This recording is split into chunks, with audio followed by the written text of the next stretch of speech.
On March 6, 2016, a man walking along the Mapocho River in Chile made a horrifying discovery. He came across a black garbage bag and saw that a hand was sticking out of it. He quickly called the police, and when officers arrived at the scene and opened the bag, they realized that there was not just one hand, but two. Moreover, there were also two legs inside. The police assumed that these were the limbs of a woman. This was explained by their size, the nail design on the hands and feet, and some bracelets that are on the victim. They attempted to establish her identity.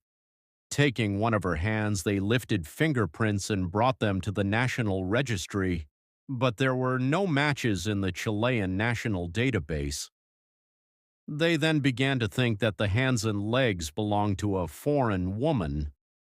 Officers took photographs of the manicure, pedicure, and some of the woman's tattoos. This was done in the hope that someone would be able to identify her. The next day, new remains were found. Other people who were also passing by the river discovered two bags containing the victim's torso and head. Based on the cuts, which matched those on the arms and legs, it was determined that everything belonged to the same person. In this way, the officers hoped to establish her identity. They thought that perhaps having the entire body would make everything easier. However, the identification was ultimately made thanks to the victim's nails. The person who had done the manicure was able to recognize it. A Colombian nail technician contacted the police to say that she had created that design for a young woman who was also from Colombia. She told them that the girl's name was Juliana. She knew little else about her but was able to tell them where she worked. Officers went to the girl's workplace, and when they showed her photograph to the boss, he said that he indeed knew her and that she worked for him. The girl was identified as Juliana Acevedo, 21 years old, originally from Colombia. Her employer said that she had not shown up for work for several days. However, he was not worried, since he thought she might have been sick or had urgent matters to attend to. In general, nothing that would have led him to report her missing. Juliana had a contract at that place, and it listed the address where she lived in an apartment building. The police went to that location to find out what had happened. They also needed to learn who this girl was and how she had ended up in Chile. Gradually, details of her life began to emerge. Juliana Acevedo was born in 1995 in Valle del Cauca, Colombia. She was the youngest of 5 brothers and 3 sisters. Her family had always faced financial difficulties. Her father left them just a few months after her birth. Therefore, her mother had to take on all household expenses, which made her situation significantly more difficult. Juliana finished high school in 2014. Her dream was to enter university, but the problem was that her family did not have enough money to support her in that goal, so she had to start working and leave those dreams behind. In the end, she had to help at home to make sure nothing was lacking. In August 2015, Juliana began a relationship with 24-year-old Edwin Vasquez, who was the son of a very well-known teacher in the village. In addition, his father owned a funeral home where Edwin had worked for most of his life. He lived with his mother, stepfather, and sister since his parents had separated when he was very young. It was also known that in the village he worked various jobs. He did not have a specific profession and did a little bit of everything to earn money. 4 months after the beginning of their relationship, the couple decided to move to Chile. They had several friends who had moved to that country, and in truth, things were going very well for them, so they believed that they would succeed as well. Juliana hoped to enroll in university and also help her mother, who at that time was already elderly and still had many expenses. In addition, as we already know, she had several brothers and sisters, and those siblings had children, and they were not in the best financial situation either. In the end, the young woman wanted her family to be happy and not lack anything. In November 2015, the couple arrived in Chile.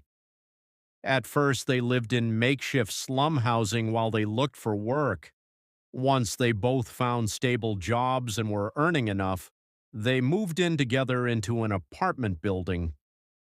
During those months, Juliana told her family that everything was going well and that both she and Edwin had jobs.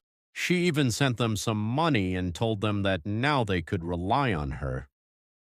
It should also be noted that Edwin had a son from a previous relationship, whom he had left in his village in Colombia, and therefore he had to take care of the little boy as well. Juliana told her sisters and her mother that everything was going well, but after a few months she told one of her sisters that Edwin had become very jealous and that she was afraid he might become violent. Her sister advised her to go to a church in Chile and ask local people for help. But Juliana apparently did not listen to her advice and continued living with Edwin until their relationship ended with the discovery of the girl's dismembered body in the river. When the police arrived at the apartment building where the couple lived and began asking about them, the neighbors said they had been living there for several months and that they were not a very stable couple. According to them, there were many arguments between them, not only inside the apartment but also outside by the front door. They said Edwin was possessive and controlling. Once, Juliana gave her phone to one of the neighbors to keep in her apartment, explaining that Edwin checked it very often and that this caused frequent arguments between them. The neighbors also said that on Sunday, March 5th, the day before the remains were discovered, they heard very loud music playing in the couple's apartment, and after that day they did not see Juliana again.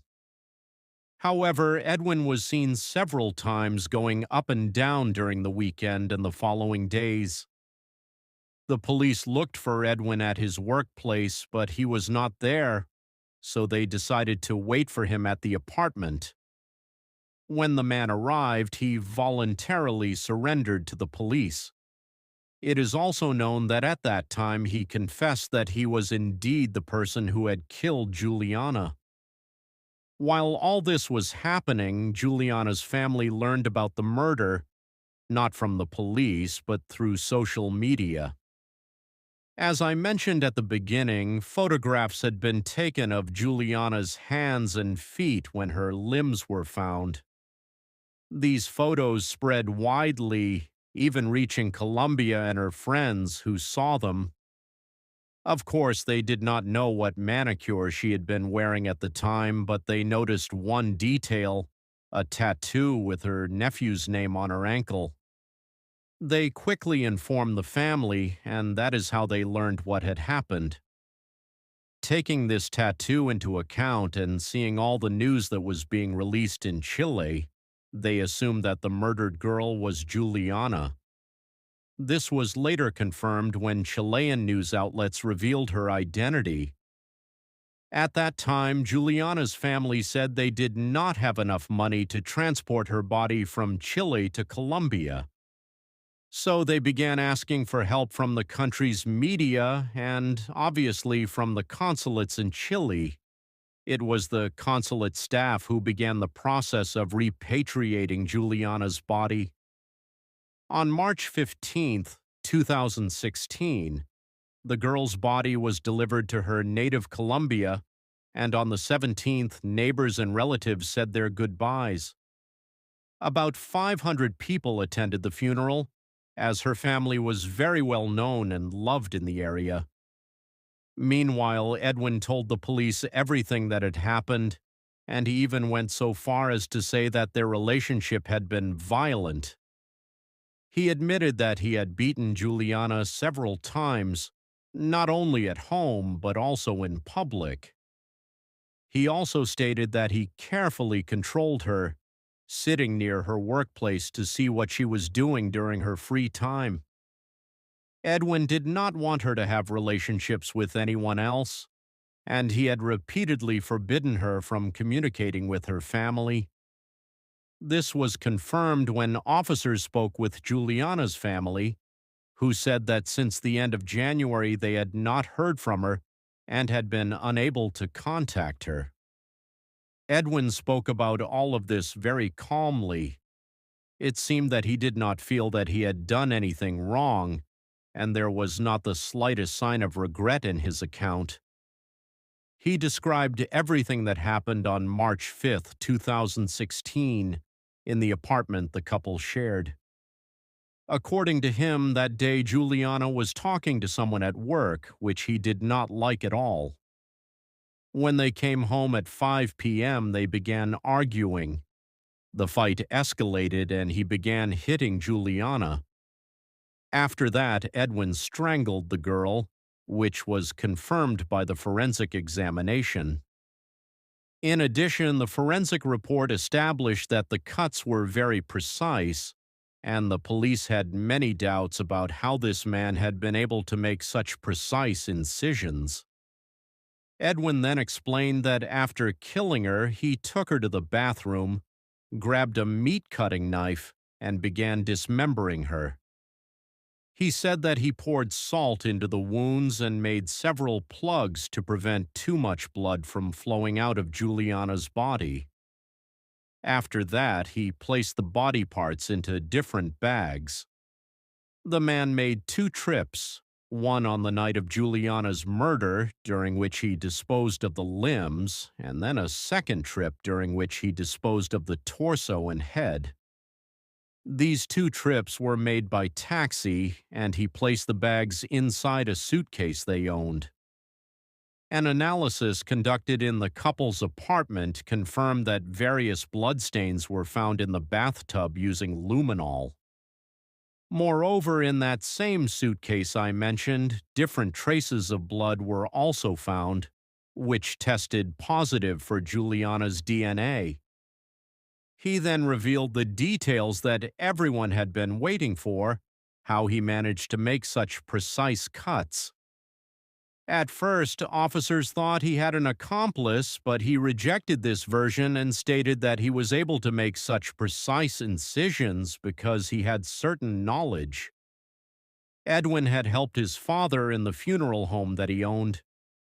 In addition, in Colombia, he had worked in rural policing. Rural police, which in fact is not part of the Colombian Armed Forces or the official Colombian police. It is a kind of group usually formed by local residents to monitor villages and areas where they believe there is a lot of crime and where the police do not work very effectively. So it was in this group, and also in the job he had, that he learned how to use such tools and cut different parts of the body. With this confession, he was charged with Juliana's murder and sent to prison awaiting trial. The entire investigation lasted a total of 9 months, and in 2017 the trial began.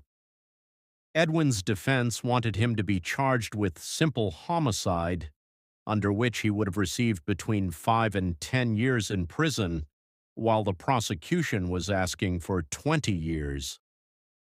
They wanted the killing to be classified as the murder of a woman within the context of an intimate relationship, since they were in a relationship and living together. Under Chilean law, for the crime to be classified in this way, the couple had to be living together. This was proven by the lease agreement they had and 2 other employment contracts listing the same address. After all the proceedings in this case, Edwin was found guilty and sentenced to 14 years in prison. It was stated that 6 years were reduced because he cooperated with the police. When he was questioned, he told the truth and surrendered without the use of force, so all of this was considered mitigating circumstances for his sentence. Edwin will serve his sentence in Chile, and after his release, he will be required to return to Colombia. Thank you for watching this video all the way to the end. I encourage you to subscribe to my YouTube channel and share your thoughts about this story in the comments. Thanks for watching, and this isn't goodbye.